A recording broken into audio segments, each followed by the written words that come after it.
નમસ્કાર મિત્રો, આજે આપણે ધોરણ 7 ઇંગ્લિશ ગ્રામર વર્કબુકનું મોડલ ક્વેશ્ચન પેપર સોલ્વ કરશું. પહેલો જ પ્રશ્ન છે કે ફકરો વાંચી અને નીચેના પ્રશ્નોના ઉત્તર લખો. એમાં પહેલો પ્રશ્ન છે, હાઉ ઓલ્ડ વોઝ તેજસ્વીની, એટલે કે તેજસ્વીની કેટલા વર્ષની હતી? તો એનો જવાબ થશે તેજસ્વીની વોઝ 12 years old. બીજું, what did her father gift her, તેણીના પિતાએ તેણીને શું ભેટ આપી? તો એનો જવાબ થશે her father gifted her a beautiful bicycle, એક સુંદર બાઇસિકલ તેણીના પિતાએ તેણીને ગિફ્ટ આપી. Third, when is Tejaswini's birthday, એટલે કે તેજસ્વીનીનો જન્મદિવસ ક્યારે છે? તો એનો જે જન્મદિવસ છે 11th એપ્રિલ 2011, એટલે જવાબ આવશે એ.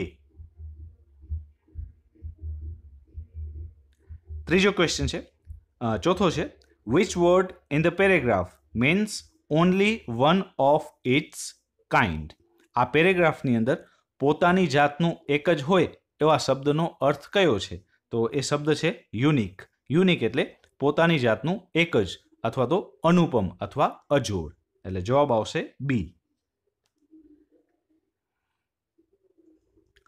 પાંચમો પ્રશ્ન છે, could anyone catch the giants, શું કોઈ રાક્ષસને પકડી શક્યા? તો જવાબ છે no, no one could the giants. છઠ્ઠું, how many giants were there, કેટલા રાક્ષસો હતા? તો 2 રાક્ષસો હતા.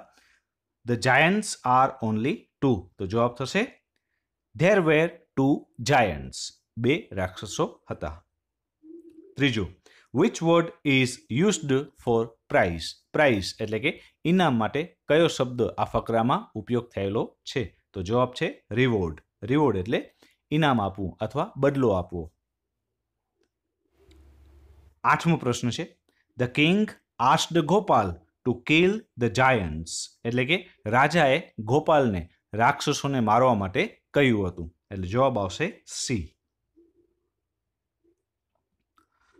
નવમો પ્રશ્ન, what is the price of a small bottle, નાની બોટલની કિંમત કેટલી છે? તો જવાબ છે 75 રૂપીસ.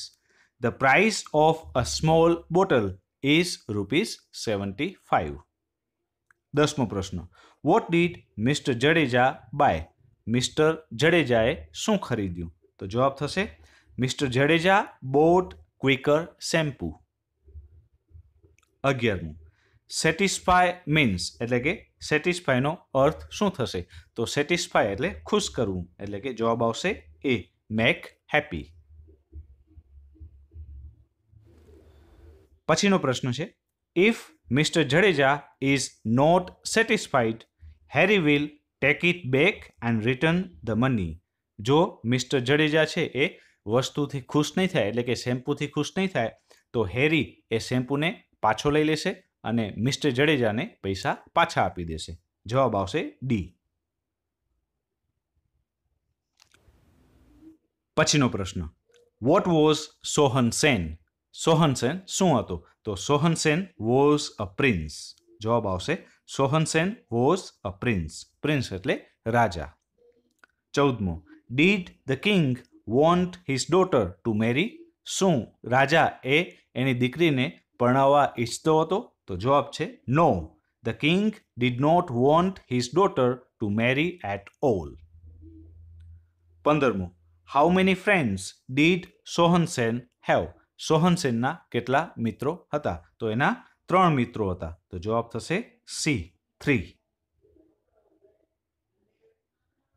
પછીનો પ્રશ્ન, which of the following sentence is false, અહીં જે 4 વાક્યો આપેલા છે એમાંથી કયો વાક્ય ખોટો છે? તો આ વાક્ય છે એ ખોટો છે. The king wanted the princess to marry, એટલે કે રાજા છે એ રાજકુમારીને પરણાવવા ઈચ્છતો હતો, તો આ વાક્ય છે એ ખોટું છે, કારણ કે એ પરણાવવા ઈચ્છતો ન હતો. પછીનો પ્રશ્ન છે કે આપેલા વાક્યો સાચા છે કે ખોટા તે જણાવો. સાચા હોય તો ટ્રુ લખવાનું છે અને ખોટા હોય તો ફોલ્સ લખવાનું છે. પહેલું વાક્ય, the king set 3 difficult test, તો આ વાક્ય સાચું છે, true. Tejaswini's father gifted her a bicycle. True. Gopal threw stones at giants. તો આ વાક્ય પણ સાચું છે. True. Gopal killed 10 flies at one blow. તો આ વાક્ય ખોટું છે કારણ કે તેણે 7 માખીઓને મારી હતી. પાંચમું, Hari sells soaps and washing powder. તો આ વાક્ય ખોટું છે કારણ કે તે શેમ્પૂ વેચતો હતો. છઠ્ઠું, longer legs rain as fast as the wind. તો આ વાક્ય છે એ સાચું છે. ટ્રુ. પછી who says these words. આ વાક્ય કોણ લખે છે તે જણાવો. પેલું વાક્ય, now it is my turn. તો આ વાક્ય છે એ બિગર બેલી બોલે છે. The king has turned her into a golden leaf. તો આ વાક્ય શાર્પર આઈસ બોલે છે. Here I go, woo who. આ વાક્ય છે એ તેજસ્વીની બોલે છે. Please give me something to eat. તો આ વાક્ય હેરી પટેલ બોલે છે. I can offer you a good discount. તો આ વાક્ય પણ હેરી પટેલ બોલે છે. અને છઠ્ઠું વાક્ય છે I am the chief guest there. તો આ વાક્ય છે એ મિસિસ શારદા મોદી બોલે છે.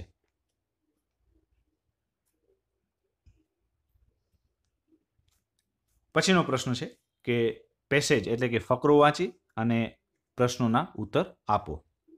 પેલો પ્રશ્ન, how many balloons did mister Funtoos tie to his easy chair. તો જવાબ છે mister Funtoos tied 100 balloons to his easy chair. Next, what did he ask someone to do? તો એનો જવાબ થશે he asked someone to fill gas in the balloons. ત્રીજું, the balloons lifted the chair up because someone filled gas in the balloons. જવાબ આવશે A.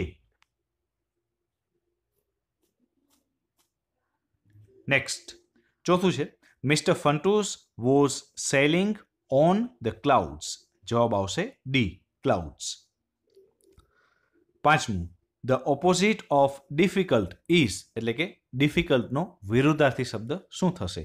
તો ડિફિકલ્ટનો વિરુદ્ધાર્થી શબ્દ થશે બી, ઇઝી.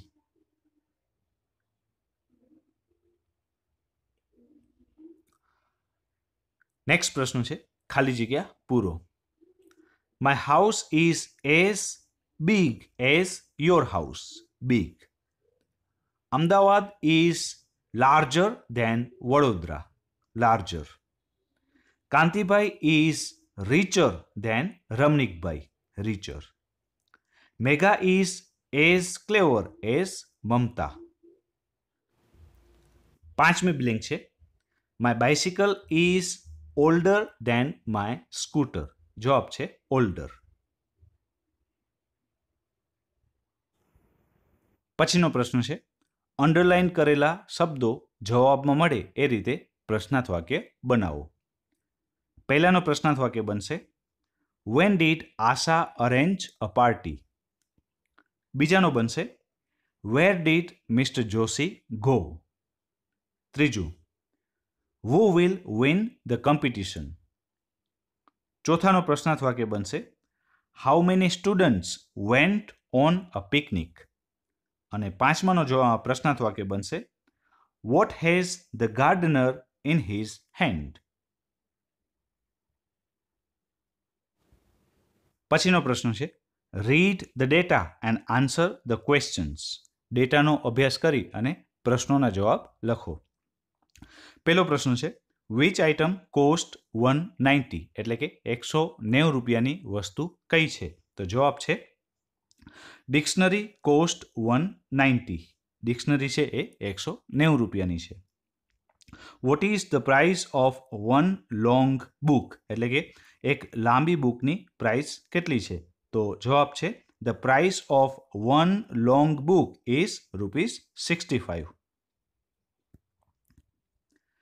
ત્રીજો પ્રશ્ન છે what is the name of the shop? The name of the shop is Aditya book store.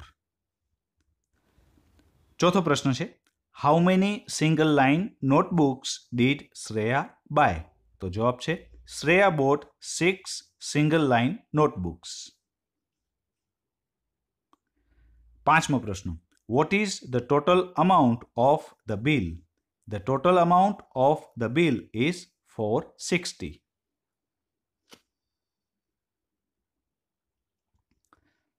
Dialog છે એ ડાયલોગને આપણે પૂર્ણ કરવાનો છે. પેલું છે Abha. Abha, what is your name? Tejaswini, my name is Tejaswini.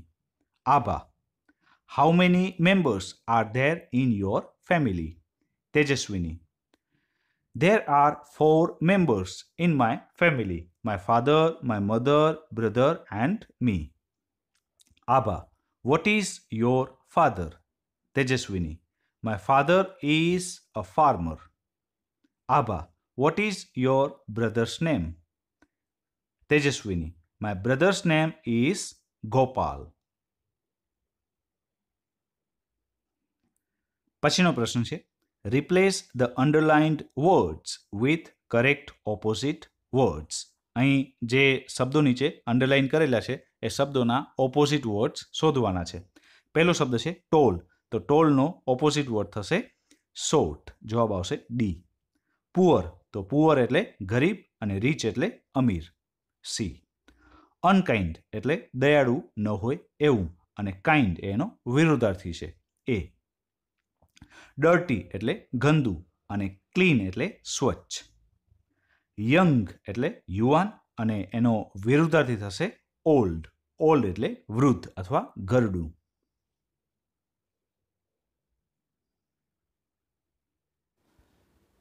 પછીનો પ્રશ્ન છે, પિક્ચરને આધારે પ્રશ્નોના જવાબો આપો.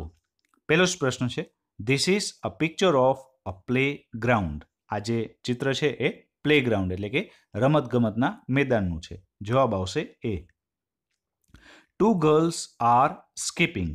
2 છોકરીઓ છે એ દોરડા કૂદી રહી છે. જવાબ આવશે બી. The boys are playing cricket. True or false? એટલે કે છોકરાઓ ક્રિકેટ રમી રહ્યા છે, સાચું કે ખોટું? તો આ વાક્ય છે એ ખોટું છે, કારણ કે જે છોકરાઓ છે એ ફૂટબોલ રમી રહ્યા છે. તો જવાબ આવશે ફોલ્સ. ચોથું, where are the 3 girls sitting? 3 છોકરીઓ ક્યાં બેઠી છે? તો આ જે 3 છોકરીઓ છે એ ઝાડની નીચે બેઠી છે, એટલે જવાબ આવશે અંડર અ ટ્રી. પાંચમું, ધેર ઇઝ અ બ્લેન્ક. તો અહીં એક ફુવારો છે અને ફુવારાને ઇંગ્લિશમાં કહેવાશે fountain. There is a fountain.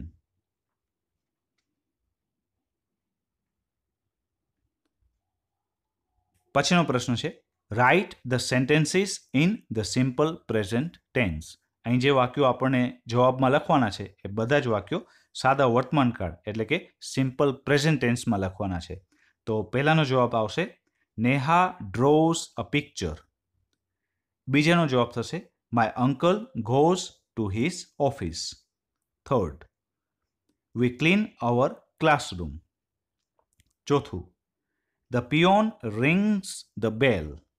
અને પાંચમું છે મધર કટ્સ વેજીટેબલ્સ. પછીનો પ્રશ્ન છે, form questions and write answers using yes and no. અહીં જે વાક્યો આપેલા છે એ વાક્યોના પ્રશ્નાર્થ વાક્ય બનાવવાના છે અને એના યસ અને નોમાં જવાબો આપવાના છે. પહેલું વાક્ય છે, ધ ટીચર ટીચીસ ઇંગ્લિશ. એનું પ્રશ્નાર્થ વાક્ય બનશે does the teacher teach English. એનો હકારમાં એટલે કે યસમાં જવાબ થશે યસ હી ડઝ. અને નોમાં જવાબ થશે નો હી ડઝન્ટ. બીજું, Lalit was reading a book. એનો પ્રશ્નાર્થ વાક્ય બનશે was Lalit reading a book? Yes he was. No he wasn't. ત્રીજું, they sat under a tree. એનો પ્રશ્નાર્થ વાક્ય બનશે did they sit under a tree? Yes, they did. No, they didn't. ચોથું, નિસર્ગ will visit the zoo. Will Nisarga visit the zoo? Yes, he will. No, he won't. Fifth one. They are playing hockey. Are they playing hockey? Yes, they are. No, they aren't.